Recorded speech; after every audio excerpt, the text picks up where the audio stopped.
No! Why would you say that to me? That's really mean. Because, look, you can't stream on a night. Oh, we just need a flare. Okay. All right. All right. Where should I kill myself? Just hold on. Right there. Right there. See those? Does that look good for you? That looks good. Let's do that. All right. This is, I can't really tell what this is. Berzino? Yeah.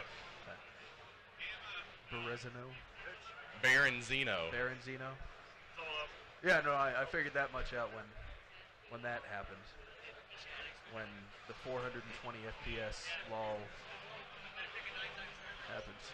Yeah. I picked the nighttime server, to be fair, because I know what I'm doing. Like right here, where this gentleman in chat is pointing out that I'm promoting switching spawns. Do it. Do it. We dead, boys. All right, respawn. I'm so good at this game. Woo! All right. Talk to me. Naked girl streams are not really a thing for a show like that. Okay, I understand. It's a family show. We'll get some clothes on. It's a family show. So tell me about this game. This game, DayZ. Mm-hmm. Well, it's a good thing you asked. It is a post-apocalyptic, open-world sandbox where the tagline is, "This is your story. You create your own experience." And that's really, I think, that's what makes DayZ special. Is it's not really like the guns or the bugs. The bugs do make it special, or the vehicles of the world. I think this has stayed true. Is what has made DayZ special is the experiences you have, and you want to tell your friends about it, right? You know, you want to put a highlight up on Twitch, or you want to tell your friends after work, or hop in. I guess Discord is the new hip thing. Discord. Yeah. And tell your friends what's going on there. I mean, when I started playing with Soma over at Twitch and Lou, now the official Lou, I think it is now. Mm-hmm. The big thing for us was we would all hop in a group Skype call, and this group Skype call was open. I know Skype, like what the hell. Skype call was open all the time. There was always someone in there, and we'd hop in and out of the call, and we'd tell each other like what had happened. And I was recently going over. I found that I had recorded essentially over a year's worth of daily Twitch broadcasts, like in excess of 6 hours per broadcast. It was just sitting on a hard drive. And I've been going through that, realizing exactly how addicted I was to this game. And it's pretty excessive, to be fair. Pretty excessive. But that's good. That's good that you have all that footage from them. See, Walter here is complaining about the volume. It's too low. You're too low. You need to talk louder. I need to be louder? Yeah. Am I quiet for you? No. So I need to be louder. No, I was just agreeing with Walter. Well, Walter knows what he's talking about. So, I found that people apparently expected to get up here on stage and reveal like sweet things, like at sweet details. Yeah, that's what I was waiting for. I didn't know that was the plan, that I was going to reveal things. So I figure 5 minutes before you... Is that us? I don't know. Because that's really loud. 5 minutes before we get up here, the stream is in early access. It is. This whole stage is in early access. But 5 minutes before I get up here, I go, well, they expect me to talk about things. So I should totally just, since we didn't do a status report yet, since I was flying, I should just start talking about some stuff. Yeah. And if we need to show some things, we got some pictures, not too many pictures, but we can talk about some details that are going on. A lot of people have been asking exactly Hicks up 50%, game sound up 20%. Why am I reading Walter's private messages? I don't know. I'm a professional. Anyways, we've been talking about the last status report about how since we just got settled back in after the holiday, because not much got done in the last 2 weeks of December. Everybody goes and sees their families. I went home for the first time for years, saw my folks for Christmas. It was a good time. But now that we settled back in, we got our first month effectively under our belt. We're like I said at the last status report, we're looking at our next update to be towards the end of February. Now, whether that's experimental, iterative, or stable branch, that remains to be seen. It really depends on how things look internally. But we're looking at putting the first of 0.60 in the consumer's hands to check it out and start figuring out what's going on at the end of next month. And our internal goals, what we really hope for, and granted this is in development, anything could happen. We could find a moderately serious issue. Thanks, Walter. or it could just be butter smooth. But to be very clear, what I mean with that is 0.60 for us. Our intent is to have the first iteration of the new render out there to replace the old legacy render, which means that we'll need to be running DX11 on all the machines. We've allowed people, despite our system requirements, to run DX9 for a while, but that is not going to work anymore once we push out the new render. It is 11 with our future goal to support 12. So that said, I didn't want to talk too much about kind of performance gains we're seeing with the new render, because again, this has only been tested internally on the hardware we have, the settings we have. There's literally hundreds of thousands of people that cycle through DayZ every month. Like you might see, say, between 14 to 20,000 concurrents, but of those concurrents, it's a much larger pool cycling in and out. So it's a huge hardware base to ensure that both hardware and software configurations are working properly. And that's why I'm very hesitant to commit to any specific games. But we've been looking at, as Yuja, my associate producer, mentioned earlier, we've been looking at some dense scenes, and we are seeing upwards of 100 plus frames. Now, that's mid-range on a mid-range settings on a mid-range card, and that is in a dense scene. I'm not 100% sure if that's the new Cherno or Nova or areas like Berezino and so on and so forth, but it is a typically lower performing area. So things are looking good. They are looking much, much better. I wanted to show before we came out. I wanted to show before we came out a video, but our lead engine programmer, Philip, goes by Fido, interesting nickname, wanted to make sure that the performance he saw in the new Chernogorsk, which is a big thing we've been waiting on pushing to the consumers because of the render, was smooth enough. Because he jumped in there and he's I see some issues here with the occluders we could make work better. So that's pretty much what's been holding up me showing a video of that. We still want to do the monthly or bi-weekly, depending on the frequency, videos where we show things in-game before they're ready to be in the consumer's hands. And that's pretty much one of the major things I wanted to put in there. We wanted to talk about how the new render's starting to look. Wanted to talk about skinning or adding functionality to the new UI to get exactly where it should be. And in addition to that, I wanted to show some new user action functionality on how the fluid user actions work, not be locked into the old animation system. I wanted to show some changes to the vehicle simulation and so on and so forth. There's a whole bunch of things I wanted to show people in progress that we're going to probably end up slapping together as soon as I get back in Prague, which will be the first week of February. But in addition to the new renderer, with our goals for 0.60, we want to see the first few iterations of the new UI out there, because the existing new UI, it's as I've said before, it's programmer art. It's pure tech. There has not been any design functionality put in it. In fact, I think some people have been messaging me on Twitter saying, hey, the new UI, I hate it because I can't drag items off in the vicinity. Once I kill someone, because that's what you do in DayZ is you kill people. Right. Yeah. The new that specific bug is it's already been resolved. There's a whole series of things that I'm looking forward to seeing how the consumers react to it in 0.60. I don't even know how this shit's happening. How was this happening? It's not like we're making out.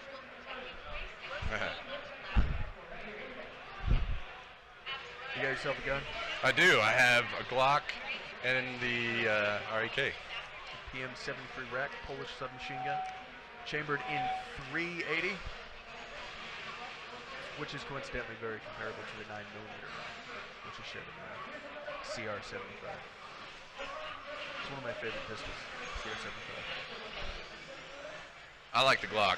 You like the Glock? Yeah, I do.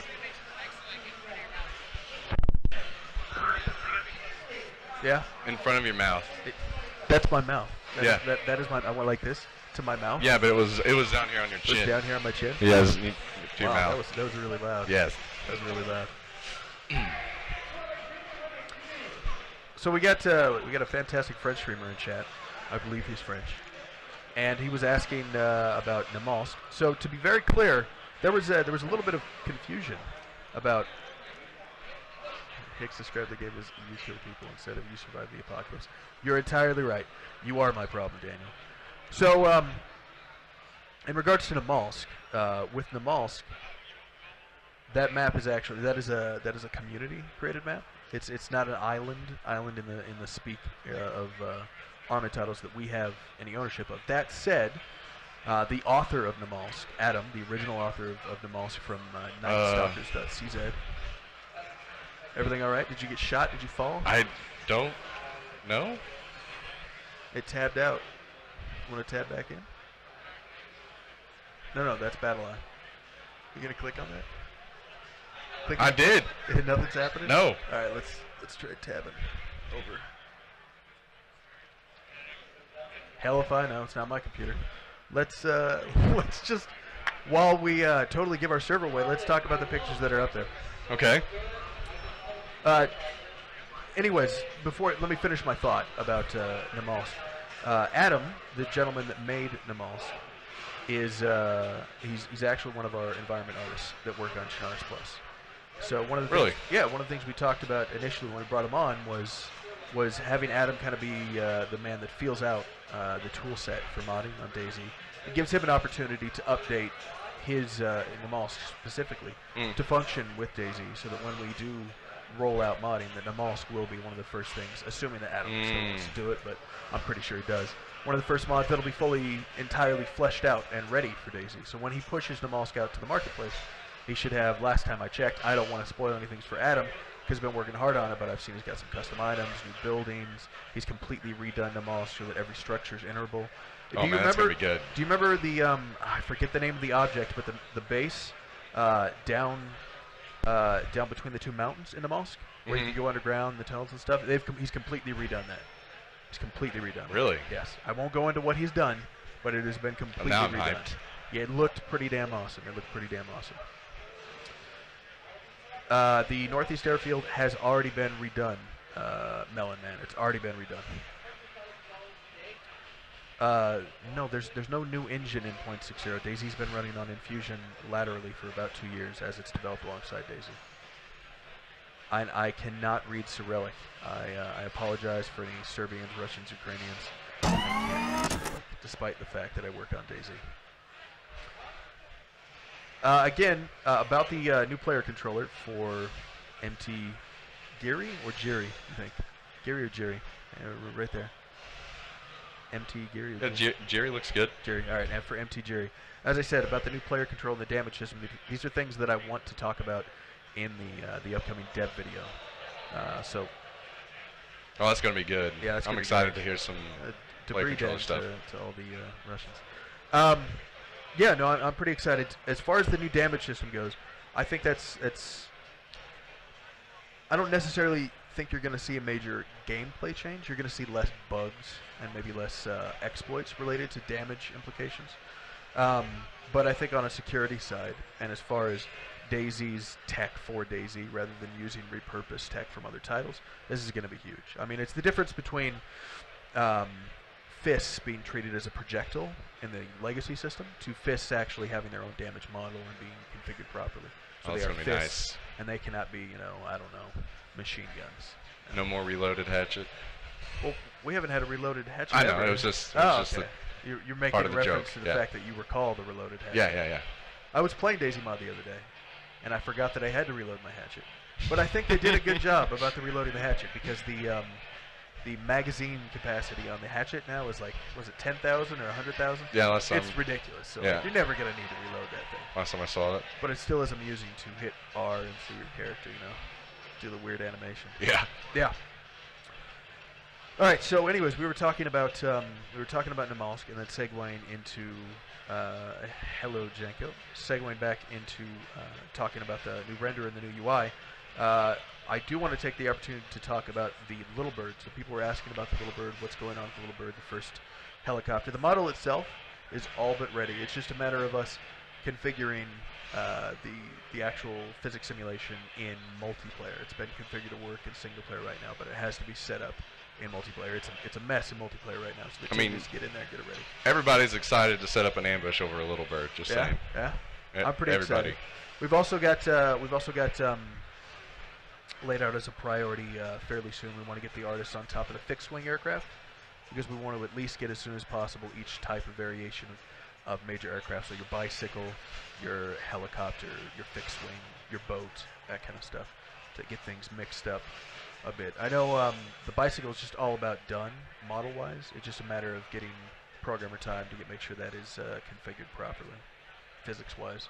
It was a big undertaking for us from the get-go when we put DayZ into early access. Was the difference between using the legacy Arma 2 physics and vehicle simulation and deciding, no, we're going to put the time in and try and get it to where we want it to be. If you remember, there pretty much was no physics and a very basic vehicle simulation in Arma 2. And we thought we could do a lot better if we just put the time into it, for lack of a better word. And, you know, you'll start to see things. I mean, you already see handling differences. Yeah. I mean, for the most part, vehicles kind of stick to the road in Arma 2, and the way they behave is completely different. Now, we're nowhere near where we want it to be for DayZ. I mean, it's buggy as all hell, of course. That's because we're nowhere near being done. In addition to the vehicle simulation to continue to be iterated upon while we're in development, the gentleman that leads that part of the team responsible for that they're actually working on finishing operational fluids and additional parts so we can have that finalized set of what is required for a vehicle to work, be it, I believe off the top of my head, I know Peter's going to kill me for not going off of a sheet of paper for this, but I know we wanted to do, in addition to fuel, we wanted to split fuel potentially into diesel and petrol or gasoline. We have spark plugs and glow plugs and batteries. Yeah. We wanted to add a drive belt, potentially an alternator or radiator in there. We wanted things to be a little bit more in depth, but not too far. Like pairing that, the functionality of the vehicle and how quickly it is to repair it, how many parts it requires, goes hand in hand with the continued development of the economy, and making sure that the parts are varied enough and spread out across Chernarus enough that it takes you some time to do it, but it's not too much. It's a constant back and forth with DayZ as we try to keep the title as enjoyable as possible while it's still being developed. There's the constant back and forth of, is this too hard? Is this too in-depth? Is this too easy? You know, we swing back and forth all the time. I can remember talking to Break. You know Break, right?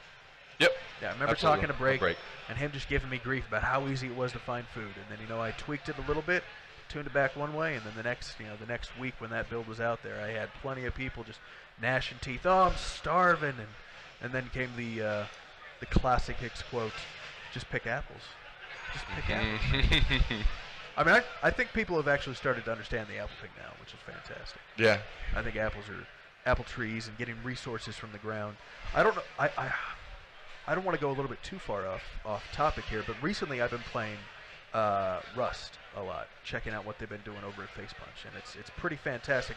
And one of the things I find fascinating with the design approach over there is that the user base for Rust doesn't seem to have any hurdles in understanding that they have to gather all the resources from the world.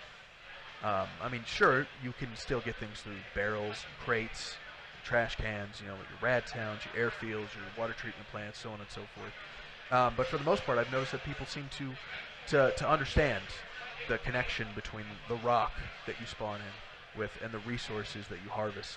And that might just be because of the basic crafting recipes that they provide, or it might be just because of how 1, 2, 3 simple the resource pool is. It's not too convoluted. So it's looking at successes like that and how other people have approached it is something we continue to look at when it comes to DayZ. Are we going too far? That's like the big thing I always ask Peter is let's make sure that we stay true to what Dean wanted, which was an unforgiving survival simulator, but that we don't go too far into like only Dean's gonna play this now, because that guy plays some punishing games. He's the type of guy who will get a bunch of people in for Minecraft. Like, let's play Minecraft. I got this great custom map, and then he just drops it on you that there's no respawn. Once you're dead, you're dead. And it's like goodbye. Go play something else. Anyways. Yeah, he plays with all the post-processing and everything on it during DayZ. Yeah. Right? Oh, he plays with head bob. I can't play with head bob. Everything. I can't play with head bob. It's hardcore about it. I cannot play with head bob. It's rough. It's rough. To answer Zombie Rick's question in there, that's currently a security issue, and we're actually working on resolving that. And paired with that, working on actually getting those that spawning functioning again. Should I restart this or just? Before we get into that, since we're already out, I wanted to go over a couple. I mean, this is mostly content stuff, but I thought we'd talk to you guys about this. So if you notice, I was. Where's my mouse here? Where's the mouse? It's right there. No, this is the mouse. Where's the cursor? There we go. All right. So I was looking at this is a little out of date, but this is Chernarus Plus, and I was looking at. There's another thing Peter's going to kill me for talking about this before we're ready. Krasno, we want to scroll over. There's Rashina. I want to scroll down. There it is. There it is. Middle of the screen. And it's a favorite place of Alter right there. You see Alter. Yeah. Favorite place of I don't know if you played with him. YouTuber and streamer by the name of Barely Infected. So Renee, Barely Infected, he absolutely loves Alter. And this is I've got plenty of time, so forgive me for going a little off topic. We'll get back to the render. We'll get back to supporting Shoot It and shooting from vehicles and all that stuff. But I wanted to take a quick moment since I'm here all week, and I think I'm on stage for 4 hours tomorrow to talk a little bit. That's a long long time. Yes, it is. All right, so Alter, specifically in relation to what we're talking about here, make sure the stream can see this. I'm pretty sure you guys can see this. You can see this on stage here.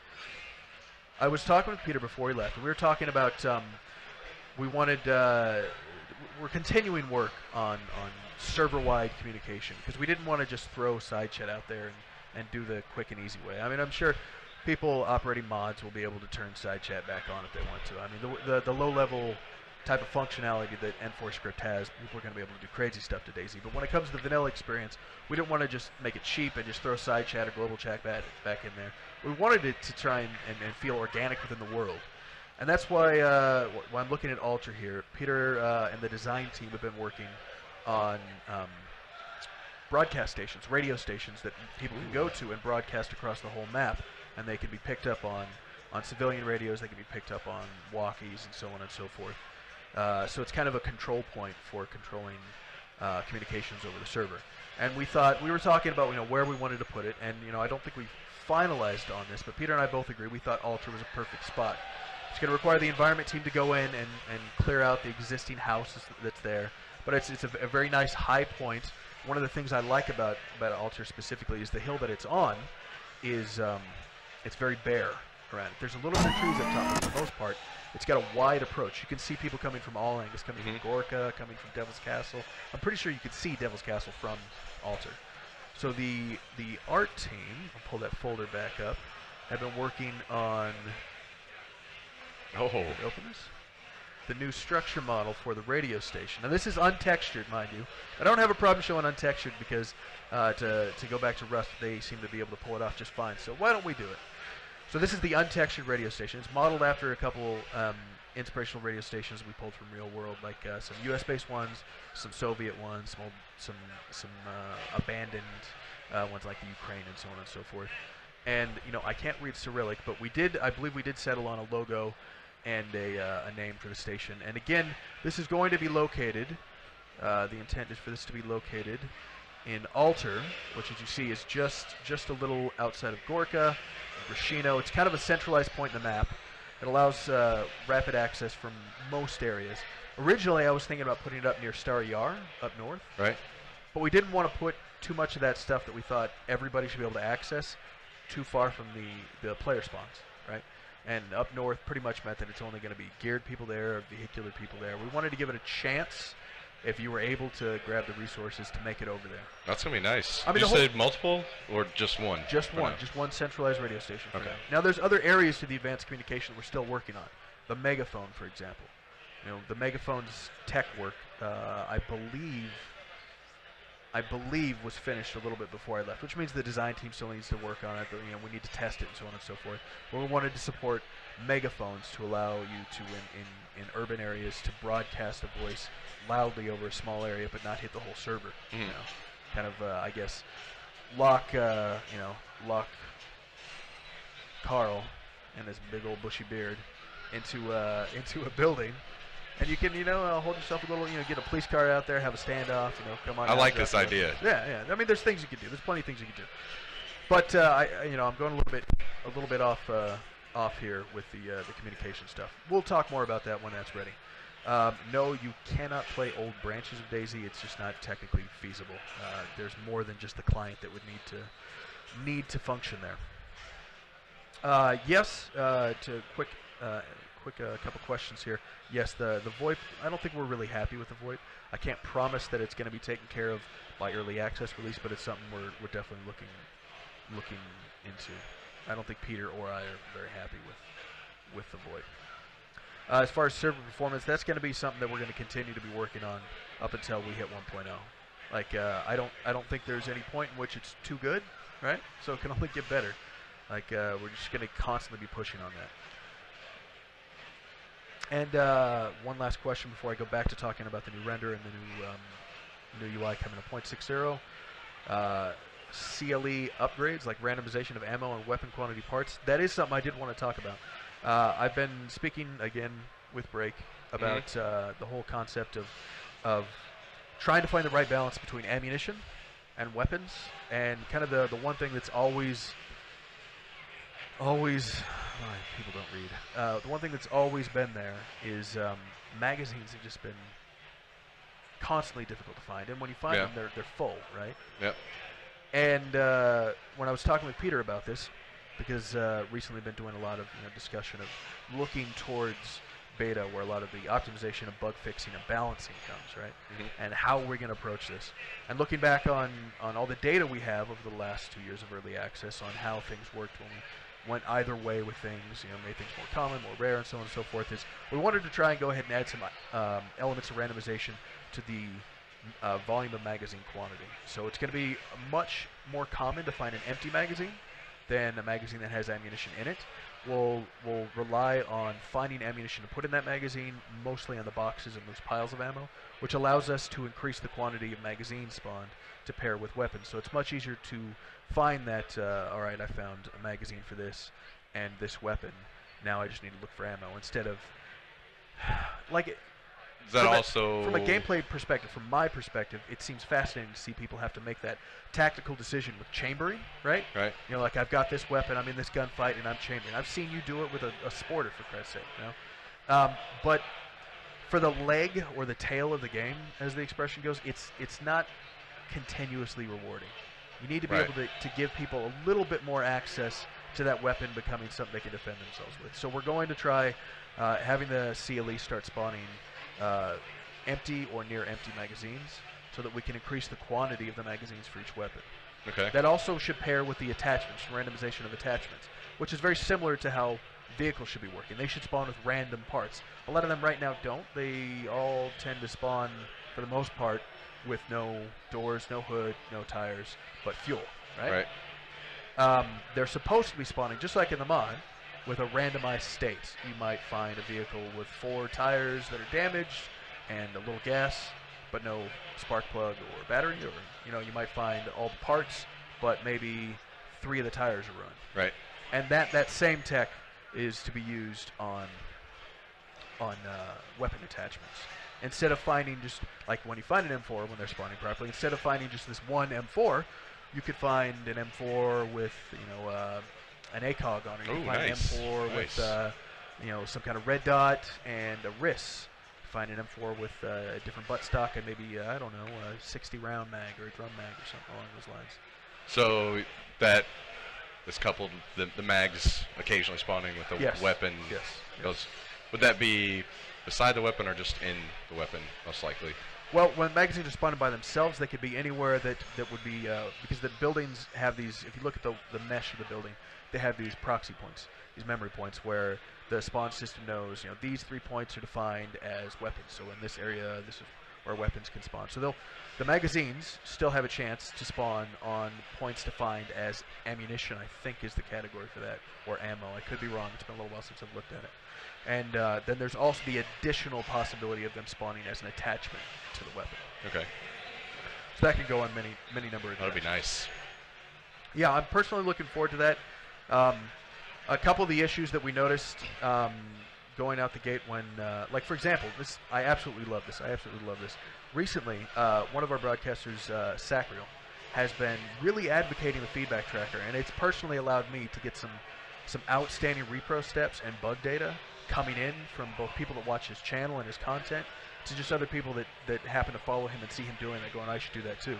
So, a good example of that is he put in a ticket not too long ago about commonality in the spawning system. So, like if you're up at the Northwest Airfield and you're at the tents, he put in very specific examples of, like, on these servers you're going to see all these filled with this item, right? And we got IPs, we got repro steps. So I was able to take QA and hunt down the storage files for those servers, the logs for those servers, and give all that raw data to the programmers responsible for that, which was outstanding because we tried to reproduce it internally and we just couldn't do it, and it was in the wild where it was really coming from.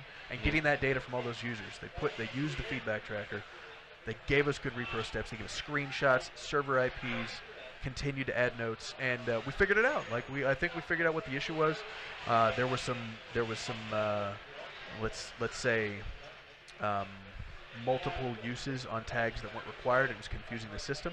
So we ended up doing a full audit of the tagging system on the economy, and then after doing that, we isolated that there were some points that were just not getting populated. And now, after running more tests and addressing the bugs, we're seeing the proper quantity that is defined in the mission file spawning in the world. And that's what early access is all about, right? Outstandingly, yes. That is what early access is about. It's getting that kind of stuff. It made my day, honestly. I hope he continues to do it, and I hope you do the same. And don't assume I'm busy. Just because we make the games. I'm busy killing you with the sledgehammer. That's true. That is true. That is true. All right, so we have about 15 minutes left. So I wanted to take the opportunity to circle back and talk about the new render and the goals we have coming for 0.60 and the new UI and where we want to go with that. So I'll touch on the UI first, since I spent more time talking about the render. As far as the new UI, I mean that doesn't just include the inventory screen. That includes the server browser. That includes the main menu. That includes all our dialog boxes, our options menus. That includes our loading screens. And before I left, I think over the last few weeks, I've been sitting down and going over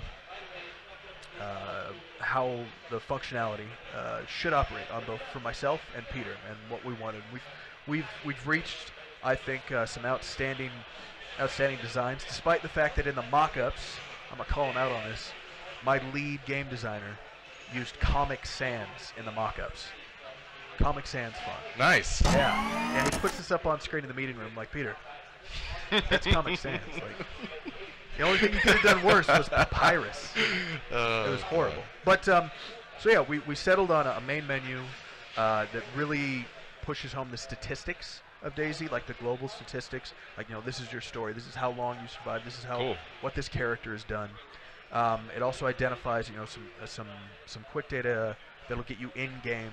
As far as, I've played on server A, B, and C before. I have characters there. And as long as they're officials, you can tab through, you see your character and his gear, switch through different characters. Instead of just seeing, like on the legacy menu, you just see the one that you played most recently. That data is stored locally. This will allow you, it'll start storing that stuff locally from the servers you play on, so you can view multiple characters, whether they're dead or alive, and so on and so forth. And then moving into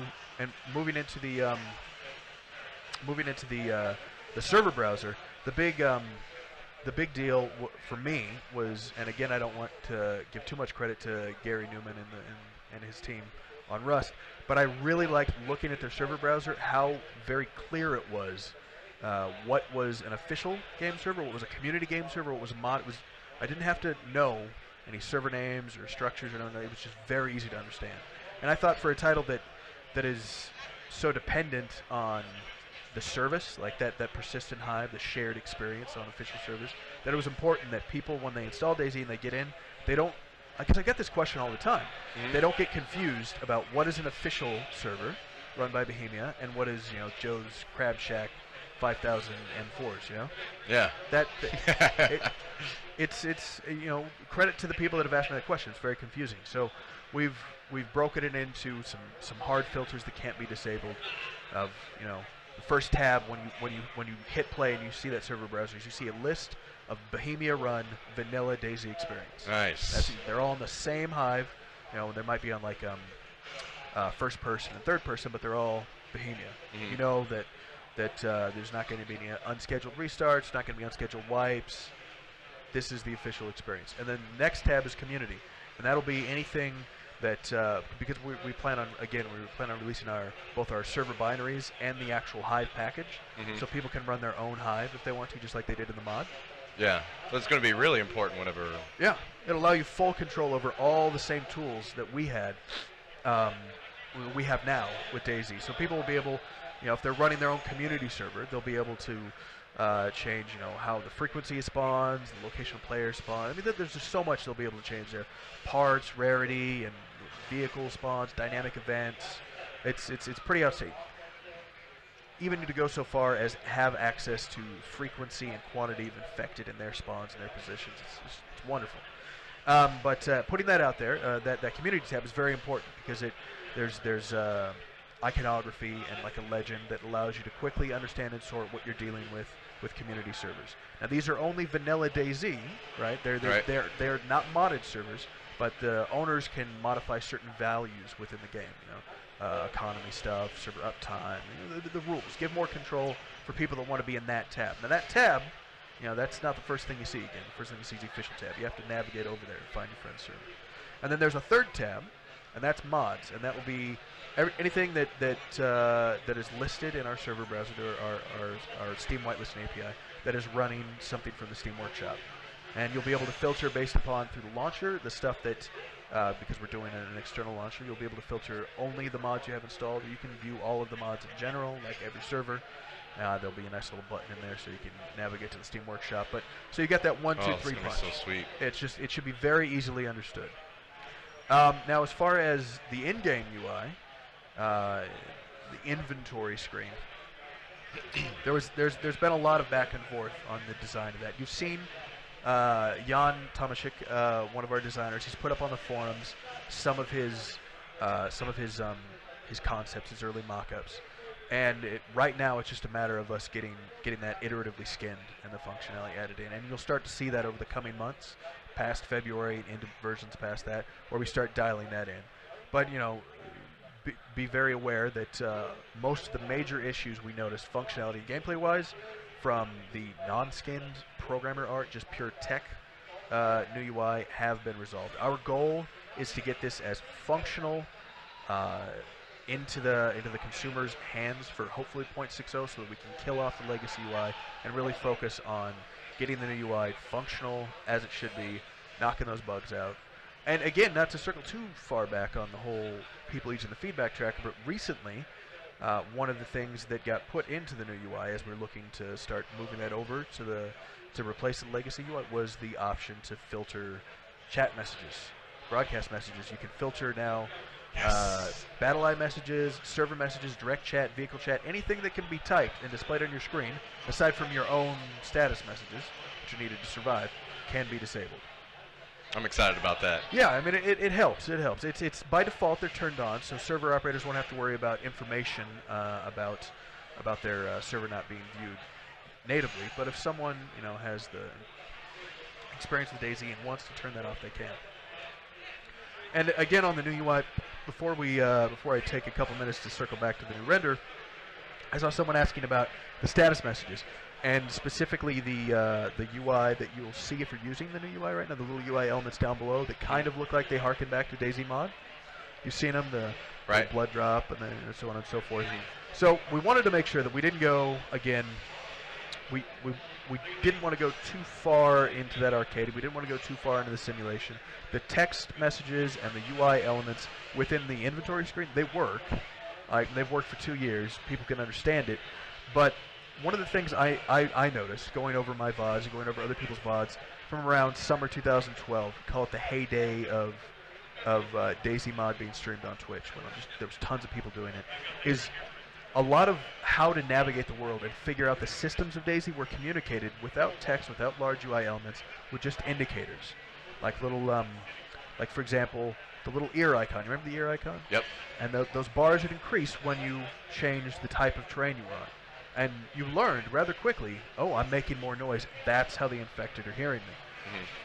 And elements like that I thought were critical to be like an out-of-the-box experience. But for those that don't like it, and there's probably plenty that have gotten into that hardcore, I don't want to see any UI elements, just like the quick bar, it can be toggled off. You don't have to see it. But it's there, and it also allows us to provide for people that prefer playing in third person, like, for example, in your vehicles. It allows us to, when you're in a vehicle, add some new elements to that minimized UI down below, so you can see what gear you're in when you're driving a manual vehicle. You can see what all your critical dial information on the dash should be communicated there. Things like your stamina, just a very small little bar in the corner. It's very minimalist UI that only provides you the information you need at the moment, and you can still opt out of it. And that will be functional a little bit after the new UI gets put in, because that's dependent upon the new player controller, new user actions, new animation system all getting moved in and replacing the legacy, because that's where it gets its cues from, is that completely rewritten action system, which is all now in N4 script instead of an SQL. Man, I'm so excited for all the stuff ahead. There's so many big things. 2015 for us was, like, internally it was a pretty stressful year, because there was a lot of tech work and audit on, like, technical debt that we had to do to figure out where we need to be to get the title to the experience we want, and had to make a lot of hard decisions on, like, this is going to take some time to get this done, or our initial iteration, we were wrong. We need to change this up a bit and move more towards this kind of system. And that's what 2015 was for us. I mean, sure, we got some good stuff out there. We got the central economy really started finally humming properly. Persistence started saving. There's a lot of iteration on the vehicle simulation and a lot of new content that went out there. Continued updates to BattleEye. But internally, like, everybody, it's every morning, every evening, it's on our minds. Stuff like the new renderer, the new UI, server performance, the new animation system, player actions, user actions. These are major things that will have a massive change on how DayZ is played, and nobody wants people to see it more than we do. We gotta spend the time to do it right. Yeah. So we got a couple minutes here, so why don't we go ahead and try and take a couple questions from chat. Will you remove the stones? We need to. Oh, it's Renee. So Renee is talking about altar. There's actually an altar up there of stones, like in a demonic altar, and he's wondering if that's going away. I'd like to keep it. But it's really up to Senshi and the environment team. There are a couple others as well. Yeah, there are a couple others. I know. There's a couple. So Weyland Yutani, these guys are pretty cool. I know they have a YouTube channel. I think they're a community. They're asking about powering streetlights. So I can't really go too far into that, but I know that Peter actually right now, before I left, was finalizing some of the design and functionality for the Bratislava gameplay designers for the generator and the electric fence. And let's just say there's a lot of stuff that they're working on to evolve what a player camp is in DayZ.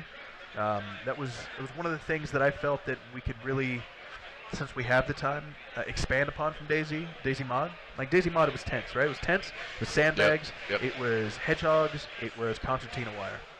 And that was it. Yeah, vehicles, Yeah. That was it.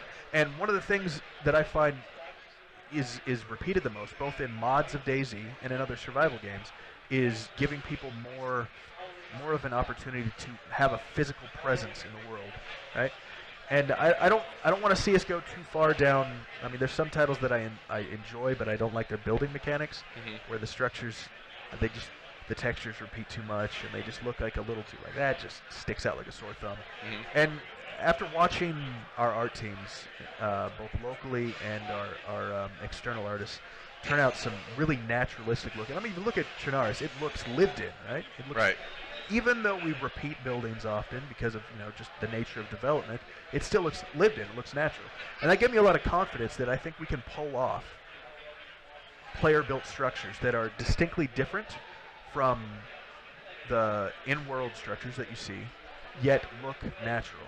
So no sky bases is what you're saying. No sky bases. And no crazy giant buildings that look like there's a city. But I think there's something there. I think there's something there for us. As far as allowing people to have an impact on the world. Cool.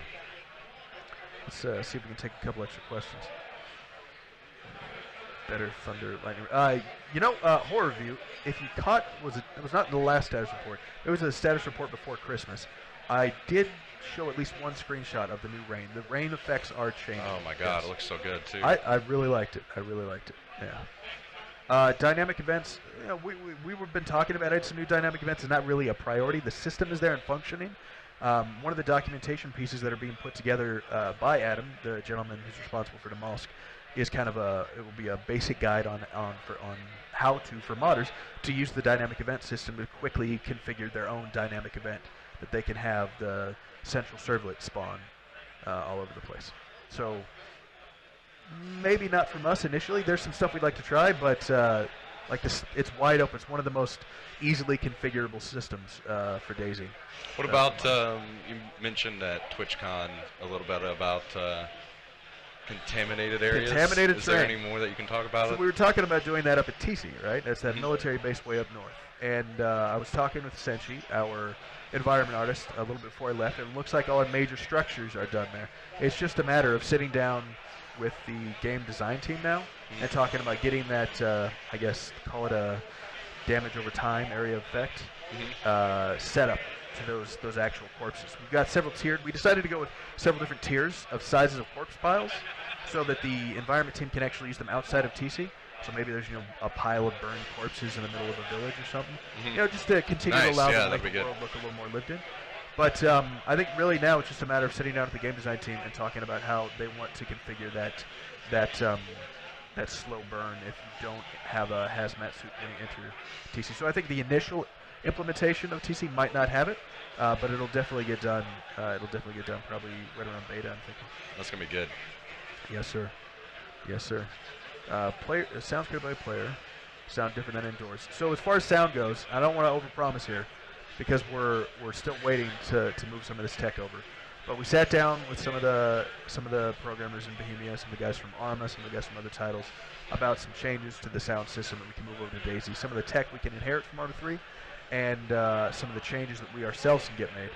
And I know that we're looking to merge that in, hopefully maybe late February, early March. But once that gets in, poor sound designers are going to have so much work to do.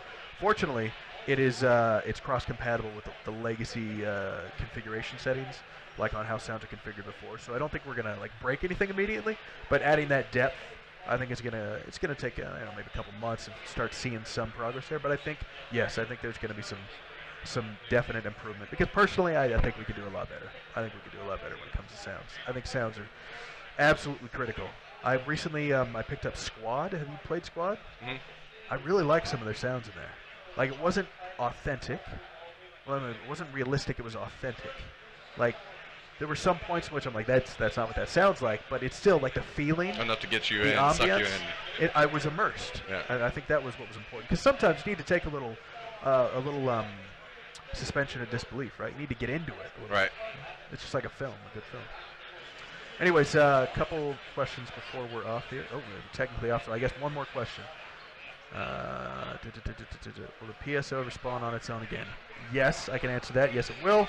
And about the backpack I was teasing in the FAL video, I don't know what I was teasing, but we did track down a backpack recently that slipped through the production pipeline. That'll probably be added in to spawn. A military backpack will be added in to spawn with the next push to stable. Any of the new weapons, maybe? Any of the new weapons? Yeah. Well, I mean, I have to be very careful about trademarks, right? But oh, Peter's gonna kill me. I'm sorry, Peter. Yeah. So you know that gun, the Scout in Counter-Strike? Yeah. Yeah. Yeah. Oh, I like really? That gun. I like that gun. You like that gun, do you? Yeah, I like that gun. That's nice. I think I'm looking at, for us, a NATO long-range weapon would be ideal. But there's plenty more guns coming. There's going to be Obviously, a lot of people excited about that. We've been recently talking about the light machine guns, the support weapons. We've got the 249 coming, the PKM coming. I'm pretty excited about that. I think I know Break, for example, has been messaging me every now and then. So where's the 249? And where's the 249? Yeah. He would. I remember he tore it up with that thing in Day Zero. Yep. And I guess on the final note, keep in mind, people, that when it comes to sway and hold breath and the gunplay, a lot of that is going to come when we start dealing with balance in beta. But we are talking about it more now. We're very more, I guess, cognizantly aware of it. We are thinking about it a lot more now that we're getting closer to that phase. So the way it operates now is not how we want it to. We're looking for a happy medium. It's going to take a lot of tweaks. So just be patient and file those bugs on the feedback tracker. I cannot begin to tell you how helpful that is. But thanks for coming out, Austin. It was fun. Yeah, tell people where they can find you if they don't know what your stream is. Play games on Twitch occasionally. Yeah, Twitch.tv/xsmack. Yes, xsmack. I know it sounds a little odd, but there's no C in there. Yeah, no C. XSMAK. Yes, yes. Thanks for watching, guys.